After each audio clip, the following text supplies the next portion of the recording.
Hello. आज स्वामी विवेकानंदांची जयंती आहे, सगळ्यांना माहितच आहे. आणि त्याबरोबर कोणाची दुसरी जयंती आहे? राजमाता जिजाऊची. तर जिजाऊंच्या चरित्राविषयी तुम्हाला काही माहिती आहे का? माहिती का? विवेकानंदांचं खूप ऐकता तुम्ही, जिजाऊंचं काही फारसं माहिती नाही. तर ती लखुजी जाधवांची कन्या का? तर ती लहानपणापासून खूप बाणेदार होत्या. त्या जिजाऊ ह्या खूप बाणेदार होत्या. आणखीन त्या काळी काय असायचं की आदिलशाहीच्या राजवटीत त्यांचे वडील आणि शहाजीराजे दोघेही जण तिथे नोकरी करायचे. तर ते शहाजीराजे लहान असताना एकदा या जिजाऊ पण लहानच होत्या, तेव्हा पूर्वी काय लहान लहान असताना लग्न माहिती. तर त्या दोघ जण खेळत असताना त्यांना त्या खूप आवडल्या आणि त्यांना उचलून मांडीवर घेतलं आणि सांगितलं की ही माझी आता पुढे सुनबाई होणार. त्याप्रमाणे त्यांनी शहाजी राजांबरोबर त्यांचं लग्न झालं. परंतु पुढे असं झालं की अशी परिस्थिती निर्माण झाली की ह्या आदिलशहाच्या नोकरीमध्ये जे दोघे सरदार होते त्यांच्यामध्ये विद्युत ठरलं. आणखीन त्यांचं पटेना अजिबात, म्हणजे शहाजी राजांच्या ह्या जिजाऊंच्या वडिलांचं आणखीन या शहाजी राजांचं पटेना. मग काय झालं पुढे की शहाजी राजांच्या बरोबर जिजाऊ ह्या पुण्यात राहायला लागले. पुण्याची जहागिरी त्यांना दिली. आणखीन शहाजी राजे कुठे गेले?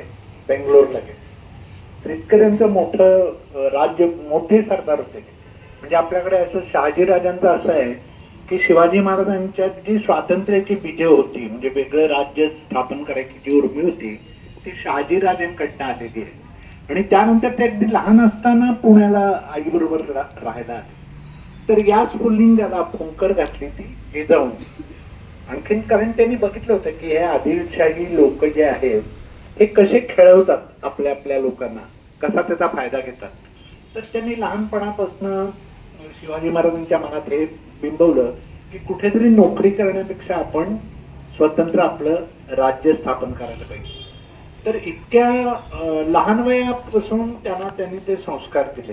रामायण सांगितलं, महाभारत सांगितलं, वेगळ्या वेगळ्या आपल्या पुराणाच्या गोष्टी सांगितल्या आणि दुष्ट लोकांचं कसं निर्दालन आपल्याला करायचंय हे त्यांच्या मनावर बिंबवलं. आणि मग तुम्हाला पुढे माहितच आहे की वयाच्या 15-16व्या वर्षी शिवाजी महाराजांनी तोरणा किल्ला घेतलेला आहे. तर ही जी मोठी माणसं जी झाली ते काही लहान असताना माहित नव्हतं की शिवाजी महाराज 15 वर्षाचे असताना असं काही माहित नव्हतं की हे खूप मोठे छत्रपती होणार आहेत वगैरे. परंतु त्यांच्यातल्या गुणांचा उत्कर्ष हा हळूहळू हळूहळू होत गेलेला आहे. लक्षात आलं की नाही? आता खूप आपण बघतो की त्यांच्याबरोबर अनेक सरदार जे होते ते सरदार त्यांच्याबरोबर नव्हते, त्यांच्या विरोधात होते. आता उदाहरणार्थ हा तुमचा वाईचा चंद्रराव मोरे, अनेक त्यानं आपल्याच लोकांनी विरोध केला शिवाजी महाराजांना. त्याचं कारण काय की ते प्रस्थापित होते, त्यांना मोठमोठ्या नोकऱ्या होत्या, ते ऐशारामात राहत होते. आणि शिवाजी महाराजांच्या नादी कोण लागणार? हा मुलगा मुघल सत्तेला आव्हान देतो, आदिलशहाला आव्हान देतो. तर त्यांच्याबरोबर जायला कोण तयार नव्हते त्यावेळी. परंतु शिवाजी महाराजांची कर्तबगारी अशी आहे की त्यांनी करून दाखवली एखादी गोष्ट, ते करत करत करत गेले आणि मग छत्रपती झाले. आता हे जे मोठे होतात असे लोक, तर याच्या मोठेपणाची बीजे ही अगदी लहानपणातच असतात.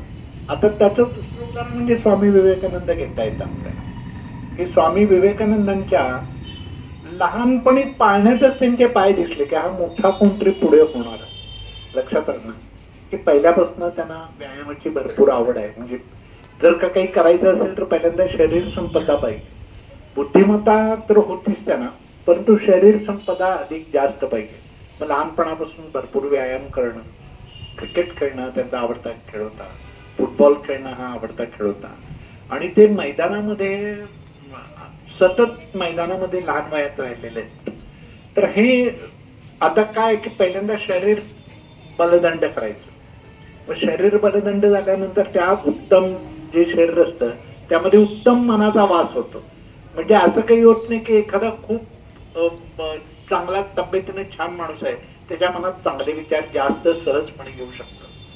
तर अशी लहान लहान मुलांच्या मध्ये त्यांची लिडरशिप दिसून आली की कोणाला निर्भयता दिसून आली, म्हणजे एखादी गोष्ट चुकीची होती म्हटल्यानंतर ते पुढवून एखाद्या गोष्टीचा प्रतिकार करायचे.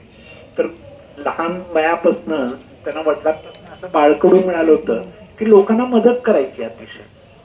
म्हणजे त्यांचं असं सांगतात की त्यांचे वडील तसे होते, त्यांचे वडील वकील होते. तर त्यांच्याकडे असं असायचं की त्यांनी एकदा म्हणजे ते वकील करत असताना नवीन कोट शिवला होता. तर ते कोट घालून जात असताना त्याने थंडीनं कुडकुडणारा माणूस दिसला. तर त्यांनी ताबडतोब तो आपल्या अंगातला कोट काढला आणि त्याला घातला. तर आता सहजा इतकी उदारता असणाऱ्या वडिलांचा मुलगा ते गुण त्याच्यात आलेले. त्यांनी काय केलं की घरामध्ये एकदा थंडीच्या दिवसामध्ये चादरी वगैरे आणल्या होत्या, साडी आणल्या होत्या. तर यांनी ते बघितलं की एक काही भिकारी लोक आहेत, थंडीने कुडकुडतायत. तर त्यांना त्यांनी ते देऊन टाकले सगळे विवेकानंदांनी. आणि आई विचारते की तू हे काय करतोस, काय केलं? सगळी घरात आता काही शिल्लक ठेवलं नाही. तर त्यांनी सांगितलं की ती माणसं जी आहेत ती थंडीनं कुडकुडत होती आणि आपल्याला घर तरी आहे राहायला आणि त्यांना घरही नाही, तर त्यांना किती थंडी वाजत असेल. म्हणून त्यांनी सगळ्या त्या शादी घरातल्या आणि चादरी गोरगरिबांना देऊन टाकल्या. तर हे एखादं बीज असावं आणि त्या बीजाचा वृक्ष व्हावा. तर तसं त्यांच्या मोठेपणात ते जे गुण मोठ्या प्रमाणात दिसून आले, तर त्याचं बीज हे लहानपणापासूनच त्यांच्या मध्ये आपल्याला दिसून येतं. तर तुम्ही आता सगळेजण छोटी छोटी मुलं लहान आहात, तर तुम्ही चांगल्या गोष्टींचा जास्तीत जास्त विचार करावा, चांगल्या गोष्टी तुम्ही उचलाव्यात लोकांकडनं. की या गोष्टी आता तुम्ही काही आता समजा खूप मोठं झाल्यानंतर आपण काहीतरी करू असं म्हणण्यापेक्षा लहान वयातच त्याची सुरुवात तुम्ही केली पाहिजे. म्हणजे आता त्यांनी आपल्याला काय सांगितलं की त्यांचं सगळ्यात महत्वाची गोष्ट म्हणजे एकाग्रतेवर अतिशय भर आहे विवेकानंदांचा. तर ते म्हणतात की अतिशय उच्च पदावर गेलेला माणूस आणि सर्वसामान्य माणूस यांच्यात फक्त एकाग्रतेत फरक असतो. तो काही वेगळा नसतो, आपल्यासारखाच असतो. फक्त तो छान जास्त मन एकाग्र करू शकतो. तर तुम्ही तुमचं मन हे आता अलीकडे काय झालंय की तुमचं लक्ष वेधून जाणाऱ्या अनेक गोष्टी आहेत. टीव्ही आहे, मोबाईल आहे. तर या गोष्टी या तुम्हाला बघाव्याशा वाटतात सारख्या. तर त्या बघायला काही हरकत नाही.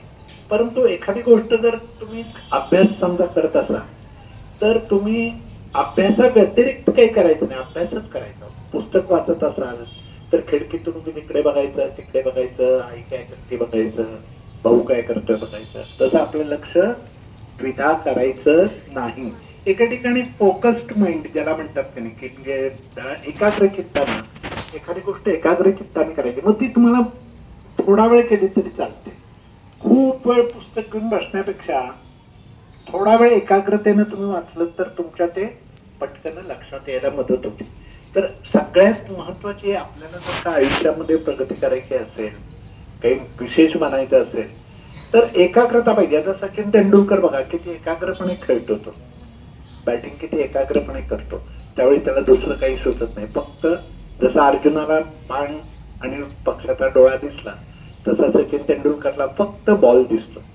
तसं हे करायला तर तुम्हाला येतच, तर ते तुम्ही तुमच्यामध्ये तो गुण पहिल्यांदा अंगात आणायला सुरुवात करायची. की एखादी आपण पुस्तक वाचतोय, गोष्ट वाचतोय, गणित करतोय, तर आपलं पूर्ण लक्ष त्याच्यावर पाहिजे. ते सोडून दुसरं काही करायचं नाही. लक्षात राहत नाही. आता शिक्षिका आपल्या पाहिजे शिकवत असतात आपल्याला, तर पूर्णपणे तुमचं लक्ष ते काय शिकवतात त्याकडे असलं पाहिजे. नाहीतर याची खोडी काढ, त्याची खोडी काढ, खिडकीतनं बघ, कोणाला तरी कागदाचा गोळा मार, असलं काही करायचं नाही. मग तुम्हाला त्याचं आकलन होणार नाही. तुम्ही जर एखादी गोष्ट तुम्ही लक्षपूर्वक जर ऐकली नाही तर तुम्हाला ती समजणार नाही. मग काय होतं, मग घरी आल्यानंतर वाचायला बसला की समजत नाही, जास्त वेळ लागतो, पुन्हा तिथे तीच सवय. तर असं आपल्याला करायचं नाही. तर अत्यंत एकाग्र चित्ताने कुठली गोष्ट तुम्ही करा, ती एकाग्र चित्ताने करायची. एका वेळी एकाग्र चित्त म्हणजे काय, एक अग्र म्हणजे टोक. एका वेळी एकच गोष्ट करायची, एका वेळी खूप गोष्टी करायच्या नाही. दिवसभरात खूप गोष्टी करतात नाही, तर जी गोष्ट करत असाल तिथे सगळ्यांनी लक्ष देऊन त्या गोष्टी करायच्या. तर व्यायाम करताना व्यायामच करायचा, थोडा वेळ करायचा, खरं तो व्यायाम म्हणूनच करायचा. देवाची पूजा जर तुम्ही कोण करत असाल तर देवाची पूजा, देवाच्या पूजेतच लक्ष ठेवायचं.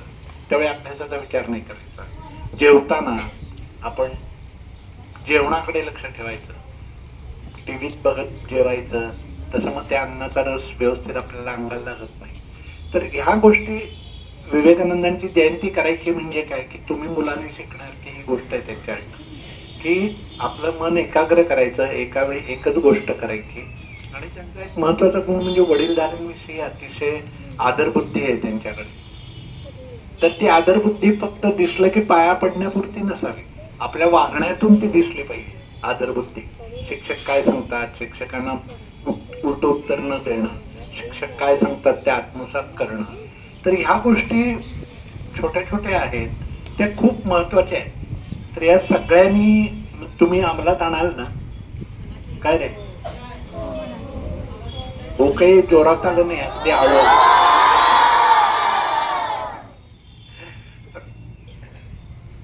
हो जेवढ्या जोरात म्हटलात तेवढ्याच जोरात त्यांनी सांगितलेल्या गोष्टी तुम्ही करा.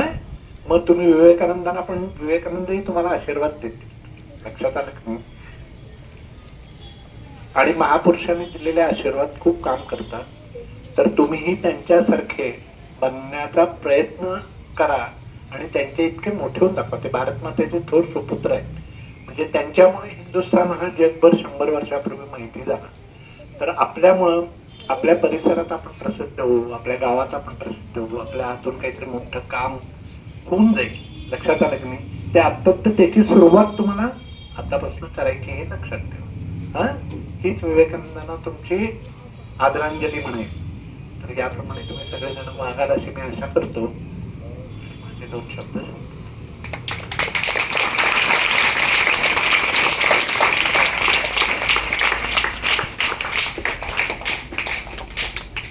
ज्ञान, चातुर्य, संघटन आणि पराक्रम या राजस्व सत्वगुणांनी युक्त राजमाता जिजाऊ आणि संपूर्ण विश्वाला भारतीय संस्कृतीची नव्यानं ओळख करून देणारे. उठा, जागे व्हा, ध्येय प्राप्तीसाठी अखंड प्रयत्न करा असा आपल्याला मंत्र देणारे स्वामी विवेकानंद. या दोघांचीही आज जयंती आणि त्यानिमित्तानं आपल्या संस्थेचे अध्यक्ष श्रीकृष्ण महाराज सर इथं उपस्थित झाले आणि या मुलांना एकाग्रता किती आवश्यक आहे याचं अतिशय सुंदर आणि छान शब्दामध्ये मार्गदर्शन केलं. मी मनापासून आपले आभार मानते की ह्या मुलांना आता ह्या 21व्या शतकामध्ये गरज आहे की बाहेरची प्रलोभनं दूर टाळून एकाग्र व्हायला पाहिजे आणि एकाग्रतेतून आपला स्वतःचा विकास केला पाहिजे. आणि यासाठी अतिशय मोलाचं मार्गदर्शन आज आम्हाला आपण केलेलं आहात.